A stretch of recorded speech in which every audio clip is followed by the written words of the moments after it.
شات وام روړ دی ولش خیال خو دې ساتي د و دې دواړه سره وړونه دي ډیر بدی چکیه ورته دا ټکی بیا کډي باری چې پاګه کې ومې دا لیدل ماشاءالله چې شه ډیر بلیک امبر. السلام علیکم.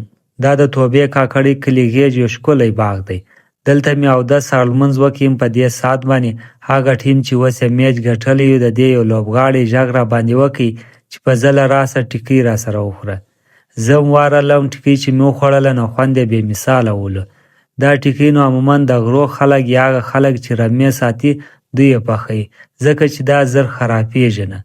دا د پښتانه فیوریټ ډیش دی نه څه سر د خلاصولو په دې کې په صحیح معنا طاقت دی نه ماشاءالله. دا د پیور غنم څخه جوړه شوی دا به پخوا موږ ډرامه کتله ډرامه یې په یاد وله هغه کومې وله هغه بیا کډي بارېږي په هغه کې سلطان وکه کېلاس او یا بیا کډي بارېږي په هغه کې ومې دا لیدل.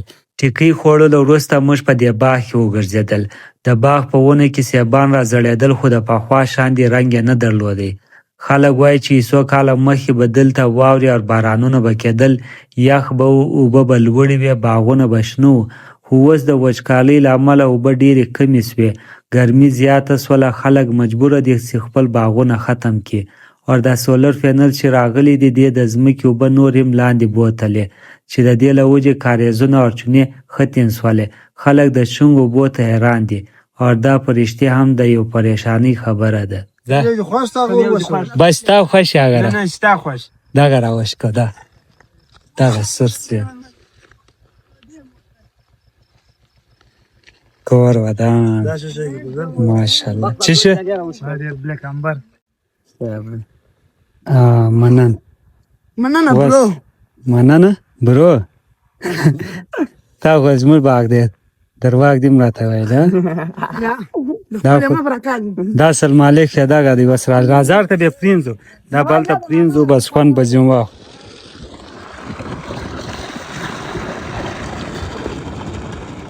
یو څه ساعت به مې دلته تیر کړی، بیا کرکټ خواته لاړو. ټاس مې وګټي او زموږ ټیم اول بیټینګ وکړي. لکه څنګه چې ما تاسو ته وویل د غرو خلک ټیلنټ لري، دوی زموږ ډېر لوبغاړي زر راوټ کړلو. خو بیا هم د دې سیمې یو ځوان چې زموږ په ټیم کې ولو ښه سکور یې وکړ او خپل ورور ته 15 چکې په لپسې ورکړلې.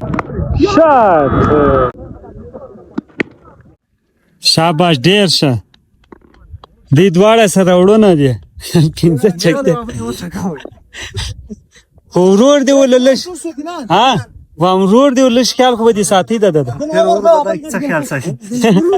و دې دواړه سره وړونه دي ډېر بدي چکیه ورته ختم سره ختم 15 ور زما په خیال چې اتیا ټارګټ سره کسو دی دا رقم ټارګټ دی. کله چې د هغو وارې رالی نو هغه د خپل ورور څخه خپله بدله واخیستله او 15 چکې په لپسې ورکړلې. ما مې یو اور وکړي چې سر مه خلاصوي، ښه سکور مې ورکړي. په پای کې موږ میچ وبایلې، خو د لوبې خوند، د خانجي مینه، جذبه دومره و چې د ماتې احساس یې راسه هېر کړي.